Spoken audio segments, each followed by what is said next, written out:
দীর্ঘদিনের বঞ্চনা ও নানা সমস্যার সমাধানে ৯ দফা দাবিতে এবার প্রশাসনের দ্বারস্থ হলেন হবিবপুর ব্লকের আদিবাসী ও অন্যান্য লোকশিল্পীরা।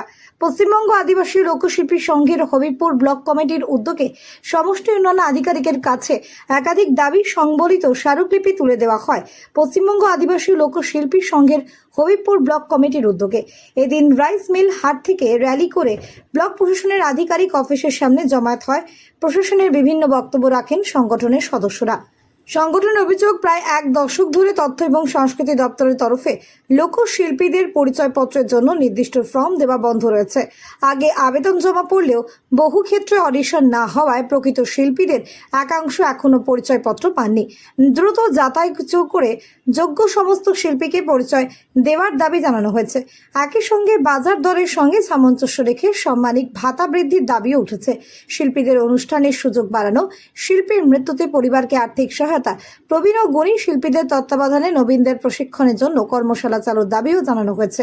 দুস্থ লোকশিল্পী দলগুলিকে পোশাক এবং বাদ্যযন্ত্র প্রদান, ট্রেন বাসে কনসেশন এবং বিনামূল্যে বিমার আওতায় আনার দাবিও রয়েছে স্মারকলিপিতে। পাশাপাশি হবিবপুরের লোকশিল্পীদের নিয়ে সমবায় সমিতি গঠনের আগ্রহ প্রকাশ করে প্রশাসনের সহযোগিতা চাওয়া হয়েছে।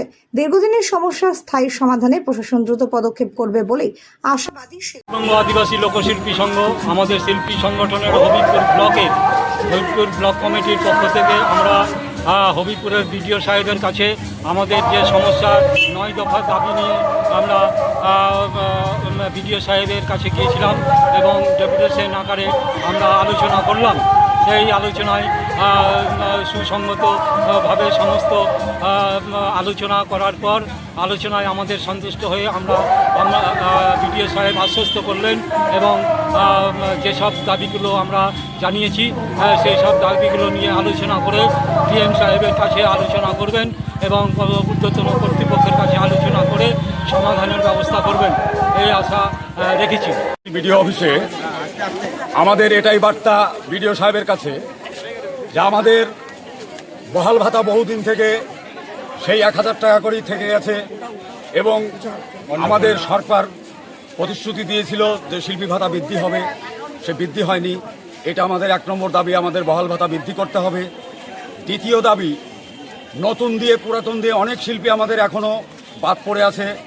নতুন করে তারা শিল্পীদের এই সমস্ত যেন সহযোগিতাগুলো পায়, তার জন্য নতুন ফর্ম যেন ছাড়া হয়, এটাই আমরা ডেপুটেশন দিতে এসেছি, যেন নতুন করে আরও কোনো শিল্পী এর মধ্যে সুযোগ সুবিধা পায়।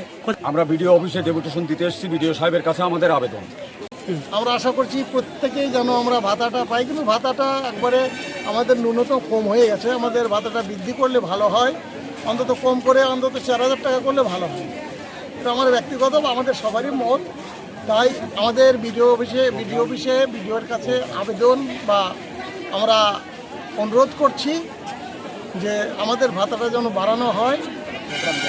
আমরা মাসে 4টা করে প্রোগ্রাম পাই, সেই প্রোগ্রাম কিন্তু আমরা 2টো করেও পাচ্ছি না, আমাদের একটাও পাই না। আমাদের প্রোগ্রামটা যেন মাসে আমরা 4টা করে পাই। এই প্রোগ্রামের জন্য আবেদন, কারণ আমাদের যে টাকা দেয় আমাদের কিছু হয় না। এ টাকাতে কী হয়? কিছু হয় না, সব কিছু হয়। কিন্তু আমরা চাইছি যে আমাদের এই শিল্পী ভাতাটা একটু বৃদ্ধি হয়, এটাই আমাদের বিশেষ আবেদন। এবং আমরা যেন আর নতুন করে কিছু ফর্ম দিলে, নতুনত্ব অনেক ভালো ভালো শিল্পী রয়েছে, তারা এ পর্যন্ত ভাতা পাচ্ছে না, সেই ফর্ম দিলে যেন ফর্মটা আমরা পেতে পারি, তাদেরকে নিয়ে আমরা আবার নতুন করে সংগঠন করে আমরা যেন আবার শিল্পী ভাতা তারা পেতে পারে। আনন্দ সংবাদ, কোতুলপুর ও আশেপাশের এলাকার মানুষের জন্য সুখবর। রীতা দেবী হেলথ কেয়ারে এখন অভিজ্ঞ বিশেষজ্ঞ চিকিৎসক ও অত্যাধুনিক ডায়াগনস্টিক পরিষেবা আপনার হাতের নাগালে। রয়েছে ফ্রি হোম কালেকশন, দ্রুত রিপোর্ট এবং প্রবীণ নাগরিকদের জন্য বিশেষ ছাড়ের সুবিধা। আজই যোগাযোগ করুন 9242755278 অথবা 7384968896। রীতা দেবী হেলথ কেয়ার, স্থান পূর্বাশা নার্সারির উল্টো দিকে এবং কমলা রাইস মিলের সন্নিকট, কোতুলপুর। আপনার সুস্থতাই আমাদের একমাত্র সংকল্প।